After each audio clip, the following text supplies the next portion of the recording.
السلام علیکم ناظرین، میں ہوں سلمان فرید روہاڑی، آپ دیکھ رہے ہیں سلمان فرید یوٹیوب چینل۔ ناظرین، جیسے کہ پوری قوم نے فلسطین کے اوپر ظلم ہوتے ہوئے دیکھا، ہمارے پاس ویڈیوز آئیں، ویڈیوز دیکھی ہم نے، ایسے ہی پاکستان میں کسی بھی جماعت نے ان کے اوپر کوئی ایکشن نہیں لیا اسرائیل کے اوپر، جیسے وہ ظلم کرتا رہا اور کرتا چلا گیا۔ ایسے میں جماعت اسلامی اٹھی اور جماعت اسلامی کے کارکنان گھروں سے نکلے اور انہوں نے اپنے احتجاج ریکارڈ کروائے اور ان کے ساتھ پورا یکجہتی کا اظہار کیا۔ تو ایسے ہی میں میرے ساتھ موجود ہیں ڈائریکٹر فارن افیئر جناب عاصم لقمان قاضی صاحب۔ عاصم لقمان قاضی صاحب سے پوچھتے ہیں کہ اس وقت جماعت اسلامی کیا کر رہی ہے؟ جماعت اسلامی نے بہت اچھا کردار ادا کیا ہے، صرف جماعت اسلامی فلسطین کے ساتھ نہیں ہے، کہیں بھی مسئلہ ہو، کسی بھی قسم کا کوئی مسئلہ ہو، پاکستان کے اندر مسئلہ ہو، پاکستان کے باہر مسئلہ ہو، صرف ایک واحد جماعت ہے جو ہے جماعت اسلامی، وہ جماعت اسلامی کھڑی ہے ہر کسی کے ساتھ، ہر کسی کے دکھ درد میں۔ ایسے ہی میں ڈائریکٹر امور خارجہ جناب عاصم لقمان قاضی صاحب موجود ہیں، ان سے پوچھتے ہیں اس وقت فلسطین کے کیا حالات ہیں۔ السلام علیکم۔ وعلیکم السلام۔ قاضی صاحب، اس وقت کیا حالات ہیں، اصل حقائق کیا ہیں، کیا چل رہا ہے اس وقت؟ دیکھیں، فلسطین کا مسئلہ تو ایک دیرینہ مسئلہ ہے، اور یہ پورا جو پروسیس شروع ہوا ہے یہودیوں کو وہاں آباد کرنے کا اور فلسطینیوں کو اپنے وطن سے بے دخل کرنے کا، مغربی ممالک کی سرپرستی میں، اس میں امریکہ، برطانیہ اور فرانس، جرمنی کی سرپرستی ان کو حاصل ہے، اور یہ صہیونی تحریک ہے۔ یعنی ہم یہودی کا لفظ کی بجائے صہیونی تحریک استعمال کرتے ہیں لفظ، کیونکہ یہودیوں میں بعض گروہ ایسے بھی ہیں جو یہ کہہ رہے ہیں کہ اسرائیل کی ریاست جو ہے یہ ناجائز ہے، اس لیے ہم اس کو صہیونی تحریک کہتے ہیں۔ اور یہ ایک مسلسل جد و جہد ہے، آزادی کی جد و جہد ہے فلسطینیوں کو، ان کو اپنے وطن سے بے دخل کیا گیا ہے، ان کے اوپر ظلم کیا گیا ہے، اپنے وطن کے راستے ان پر بند کر دیے گئے ہیں۔ بین الاقوامی سرپرستی میں پوری جو دنیا ہے وہ تماشا دیکھ رہی ہے، اور کوئی ان کی مدد کو جو ہے کوئی آگے نہیں بڑھ رہا۔ تو یہ اور فلسطین کے ساتھ مسلمانوں کی ایک جذباتی وابستگی بھی ہے، یعنی یہ صرف فلسطینیوں کو وطن سے بے دخل کرنے کا معاملہ نہیں ہے، بلکہ ایک تقدس بھی اس علاقے کا ہے۔ تو اس وجہ سے، اس جذباتی وابستگی کی وجہ سے، اس مذہبی تقدس کی وجہ سے یہ انتہائی اہمیت کا حامل ہے مسلمانوں کے لیے۔ اور جیسے حضور صلی اللہ علیہ وسلم کی حدیث ہے کہ ایک مسلمان کے اوپر ایک جسم کی مانند ہے مسلمان، جسم کے کسی ایک حصے میں تکلیف ہوتی ہے تو پورا جسم اس تکلیف کو محسوس کرتا ہے۔ تو ہم سمجھتے ہیں کہ ہر مسلمان کو یہ تکلیف محسوس کرنی چاہیے، اگر اس کے اندر ایمان کا جذبہ موجود ہے تو کسی نہ کسی طریقے سے اس بات پر احتجاج کرنا چاہیے۔ ٹھیک، تو اس وقت جماعت اسلامی کتنی ہیلپ کر رہی ہے اور آگے جماعت اسلامی کا کیا عمل ہے؟ آگے جماعت اسلامی کس حد تک جا سکتی ہے؟ ہمارے ویلفیئر کے ادارے ہیں، الخدمت فاؤنڈیشن جو ہے یہ ویلفیئر کا ادارہ ہے، اس کی اپنی ایک قانونی حیثیت ہے۔ ان کے ذریعے سے ہم ترکی کے بعض اداروں کے ساتھ ہمارا اس میں ایک اشتراک ہے، کیونکہ ترکی کے اداروں کو ایکسیس حاصل ہے وہاں غزہ تک کا، اور وہ وہاں جا سکتے ہیں۔ غزہ کا جو علاقہ ہے اس کا بارڈر مصر کے ساتھ لگتا ہے، جو بارڈر کا ایریا ہے اس کو رفح کہتے ہیں۔ تو رفح کا علاقہ جو ہے یہ فلسطینیوں کا براہ راست مصر کے ساتھ رابطہ ہے، اور چونکہ فلسطین میں اس وقت حماس کا کنٹرول ہے تو اس علاقے میں اب یہودی افواج، جو اسرائیلی افواج ہیں، وہ داخل نہیں ہو سکتی، اس لیے یہ براہ راست بارڈر جو ہے یہ اہل غزہ کا مصر کے ساتھ ہے، فلسطینیوں کا مصر، اس کے درمیان میں کوئی اسرائیلی فوج حائل نہیں ہوتی، نہ کوئی اسرائیلی علاقہ اس کے درمیان میں آتا ہے۔ یہ مصر کا اور فلسطینیوں کا آپس کا معاملہ ہے۔ بہت عرصے تک مصری حکومت نے، جو سیسی حکومت ہے، اسرائیل کے کہنے پر انہوں نے اس کو بند رکھا، اور اس ظلم میں وہ بھی شریک رہے کہ جو غزہ کا محاصرہ تھا، لیکن ابھی حالیہ دنوں میں زیادہ دباؤ کی وجہ سے ان کو یہ راستہ کھولنا پڑا ہے، اور اس وقت ایک لمیٹڈ طریقے سے بعض لوگوں کو ایکسیس حاصل ہے، جس میں وہ ترک ادارے بھی ہیں جو فلسطین کے اندر جا کر ویلفیئر کا کام کر سکتے ہیں، تو ان کے ذریعے سے ہم امدادی سامان اور امدادی کام کرتے ہیں وہاں پر۔ مطلب یہ ہے کہ ڈائریکٹ ایکسیس نہیں ہے پاکستان کو، پاکستان سے کوئی بھی جا سکتا ہے وہاں پر ڈائریکٹ، اس طرح کوئی امدادی؟ نہیں، ڈائریکٹ ایکسیس نہیں ہے، ہم ترک اداروں کے ذریعے سے یہ سامان بھیجتے ہیں۔ ٹھیک، تو قائد صاحب اسرائیل کو یو اے ای نے تسلیم کر لیا ہے، تو آپ کو کیا لگتا ہے سعودی عرب بھی اس کو تسلیم کرے گا؟ دیکھیں، یو اے ای نے حکومت نے اگر تسلیم کیا ہے تو ان کے عوام نے تسلیم نہیں کیا،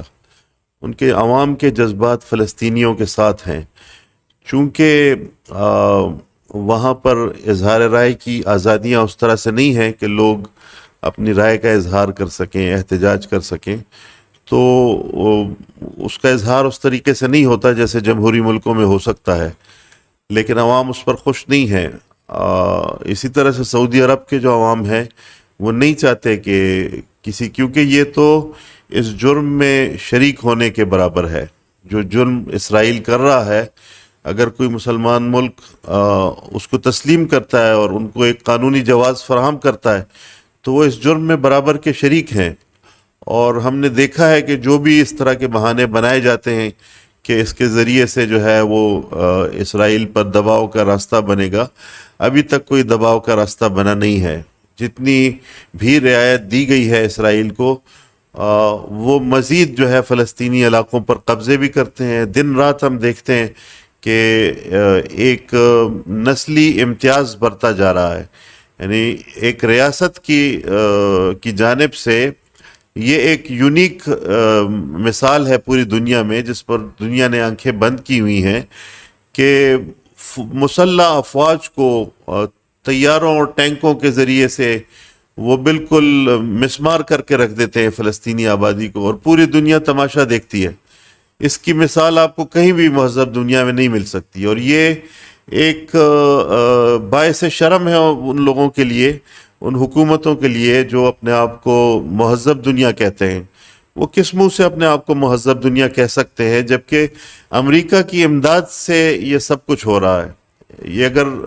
اسرائیل یہ جرات کر سکتا ہے تو وہ امریکہ کی امداد سے، برطانیہ کی امداد سے، فرانس کی امداد سے، ان کی پشت پناہی کی وجہ سے اور ان کی دی گئی جو اقتصادی اور فوجی امداد ہے اس کی وجہ سے وہ یہ جرات کر رہا ہے۔ ٹھیک ہے، تو قائد صاحب جس طرح آپ کہہ رہے تھے کہ امریکہ جو ہے وہ اسرائیل کی پشت پناہی کر رہا ہے، تو ابھی حال ہی میں ہم نے کافی سنا، الیکٹرانک میڈیا پہ بھی سنا، سوشل میڈیا پہ بھی کافی سنا کہ پاکستان جو ہے ان کو امریکہ کو فضائی راستے بھی دے رہا ہے اور زمینی راستے بھی دے رہا ہے افغانستان پر نظر رکھنے کے لیے۔ شاہ محمود قریشی صاحب تو اس بات سے بالکل انکاری ہیں، تو اصل حقائق کیا ہیں اس پر؟ دیکھیں، حکومت نے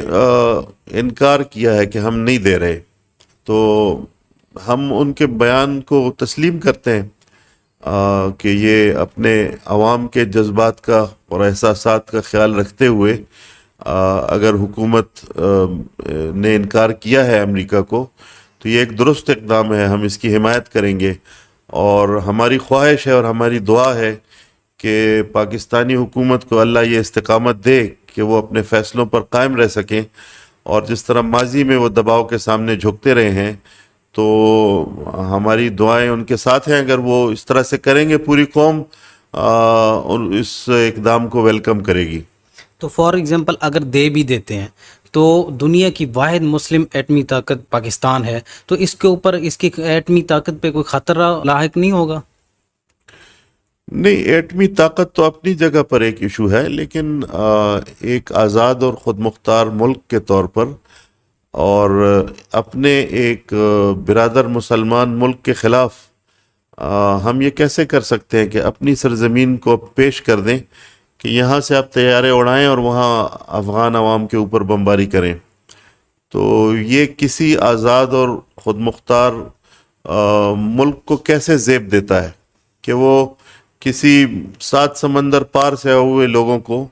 وہ یہ اجازت دے دے کہ ہمارے ایئرپورٹس آپ کے لیے میسر ہیں، آپ جب چاہیں یہاں سے طیارے اڑا کے تو ہمارے پڑوسی ملک پر جو ہے بمباری کریں اور بے گناہ لوگوں کو قتل کر دیں۔ یہ کسی بھی عزت دار قوم کو، عزت دار ملک کو یہ زیب نہیں دیتا۔ تو قائد صاحب، جس طرح ابھی سی پیک کا سلسلہ ہمارے ملک میں چل رہا ہے، حکومت کر رہی ہے، ادھر سے پیسہ بھی آ رہا ہے، سب کچھ آ رہا ہے، تو حکومت اس کے اوپر سارا کچھ چلا رہی ہے، تو کیا جماعت اسلامی ان کی پالیسیوں سے مطمئن ہے؟ سی پیک کی آپ بات کر رہے ہیں؟ سی پیک کی جی، سی پیک تو ہم سمجھتے ہیں کہ ایک پاکستان کی اقتصادی ترقی کے لیے ایک اہم موڑ ہے یہ، اور ہم اس کی حمایت کرتے ہیں۔ سی پیک میں یہ تو ہماری ذمہ داری ہے، اگر جو لوگ خدشات کا اظہار کرتے ہیں، یہ پاکستانی حکومت کی ذمہ داری ہے کہ وہ سی پیک کے لیے کچھ ٹی او آرز جو ہیں وہ ان کا اعلان کرے کہ یہاں پر جو پروجیکٹس ہوں گے اس کی شرائط کیا ہوں گی۔ اس کی شرائط کا متعین کرنا یہ پاکستانی حکومت کا کام ہے۔ اکنامک زونز کیا ہوں، کہاں بنیں گے، اس کی شرائط کیا ہوں گی، اس میں پاکستانی امپلائمنٹ کس حد تک ہوگی، چائنیز پارٹ جو ہے وہ کس حد تک ہوگا، یہ تمام چیزیں ہماری حکومت کے لیے ایک چیلنج ہے۔ لیکن بذات خود سی پیک جو ہے وہ تو ایک خوشائند بات ہے، اور یہ تو اقتصادی ترقی میں اس کا ایک اہم رول ہے پاکستان کی اقتصادی ترقی میں۔ ٹھیک ہے، تو قائد صاحب، دنیا گلوبلائزیشن ہے، عرب اتحاد ہے، یورپی یونین اتحاد جو ہے، تو اسی طرح پاکستان بھی اس طرح اتحاد بنا کے چل سکتا ہے افغانستان کے ساتھ اور چائنا کے ساتھ، اسی طرح ملائیشیا کے ساتھ اتحاد بنا کے چل سکتا ہے؟ اس کے کیا فوائد ہوں گے اگر چلے بھی تو؟ جی بالکل، ہر ملک جو ہے وہ اپنے نیشنل انٹرسٹ کو دیکھتے ہوئے اپنے اتحاد جو ہے وہ بناتا ہے، اقتصادی اتحاد بھی بناتا ہے، فوجی اتحاد بھی بناتا ہے، اور چین ایک دوست ملک ہے پاکستان کا۔ افغانستان کی غلط فہمیاں ہیں لیکن ان کو دور کیا جا سکتا ہے، ایران کے ساتھ جو ہے وہ تعلقات بہتر بنائے جا سکتے ہیں۔ تو اس طرح سے یہ جو پورا ریجن ہے، ترکی ہے، اس میں آذربائیجان ہے، وسط ایشیا کے ممالک ہیں، یہ پورا ریجن جو ہے یہ ایک اقتصادی بلاک بن سکتا ہے، اور میں سمجھتا ہوں کہ اس پہ کام ہونا چاہیے، اس میں ہماری حکومت کو انیشیٹو لینا چاہیے۔ جی، تو ناظرین، یہ تھے ڈائریکٹر امور خارجہ جماعت اسلامی پاکستان جناب حاصل لقمان قاضی صاحب۔ تو اپنی رائے کا اظہار ضرور کریں نیچے کمنٹس باکس میں، جماعت اسلامی کے بارے میں کیا نظریات ہیں۔ تو ملتے ہیں اگلی ویڈیو میں، جزاک اللہ، خدا حافظ۔